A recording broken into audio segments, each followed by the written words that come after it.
I'm going to make a little video log entry. Came out here to the forge. That's it there. Nobody here yet. Vinny's on his way. So, thought I might get the phone out and make a little movie. So for the last couple of days, I've been watching a lot of Cliff Stamp. Jimbus Maximus channel turned me on to him in the comments. I have heard about him before, but I never watched any of his videos. And the first one I clicked on was how to chop wood, because that was of interest. And he makes a lot of very interesting points in that video. I highly recommend that you watch it.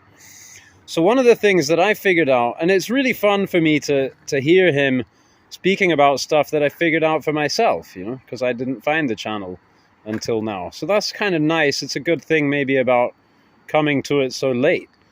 But yeah, one of the things he speaks about is when knives come set up wrong from the factory. And I realized, like, I must have the sterling example of this on my belt today. I mean, you can see to start out that this looks like a normal belt knife, right? But look at the orientation. So there's a clue from the start, right? Because, you know, usually it would be the other way around, right? And so you could consider that possibly a fault, an error, but we'll get to that because there is a good explanation. The next thing is that if you look at this, you'll see that it's actually far worse than on first appearance, because they actually got the knife the wrong way around. You see? This nice belly here, but they've done that as the spine. And then here on the spine, it's really sharp, you know? And so, you know, you notice this stuff and you kind of work around it. But what I figured out just today is, of course, stone handmade, right? This knife is from South Africa, and they're in the southern hemisphere. Correct me if I'm wrong, but if my geography holds, then yeah, South Africa, southern hemisphere. So everything's upside down there, right?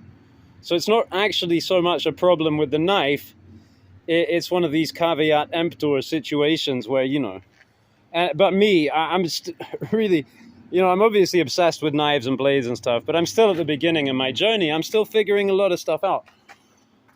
So I made a short video one time with this chopper, but apart from that, I haven't really addressed it on my channel, and it's an interesting one. It's a Gerber that I got at the hardware store a while back, and it's completely discontinued model. If anyone wants to look for it,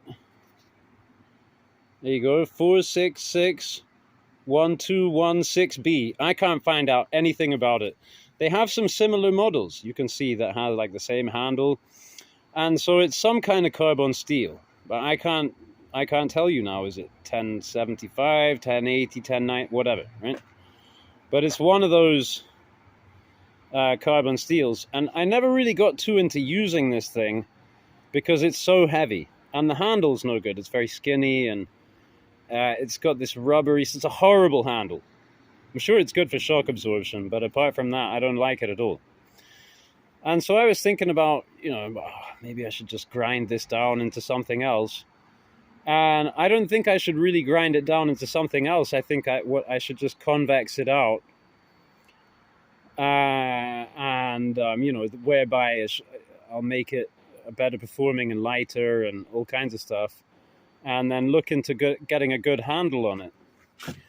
And maybe the handle, if I put a new, as and when I put a new handle on it, I might be able to change the orientation of the handle a little bit, you know, kick it down a little bit this way, because I think it ought to really maybe have a bit more of the kick on the handle for chopping, you know, because it's really, I mean, it's way too heavy to be a slasher, and that kind of geometry seems to me it's more set up for slashing.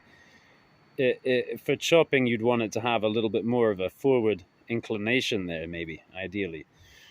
But I did get it out recently because I realized that there's a firewood task for which this is excellent, and that's going out and picking up dead fallen branches that, you know, they're not that thick, so you don't need all the power of a hatchet to smash through them.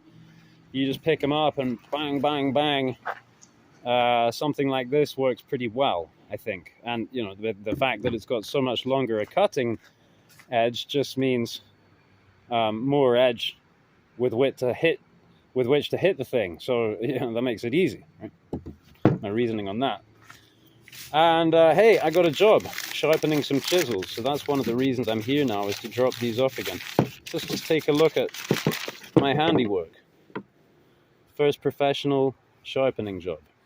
Just a bunch of old chisels. It's a guy who is a locksmith or something. So anyway, I used the Tormek, figured out the fixed angle and all that stuff, flattened them out in the back and done them up really nice, you know, pretty sharp. Thanks for watching.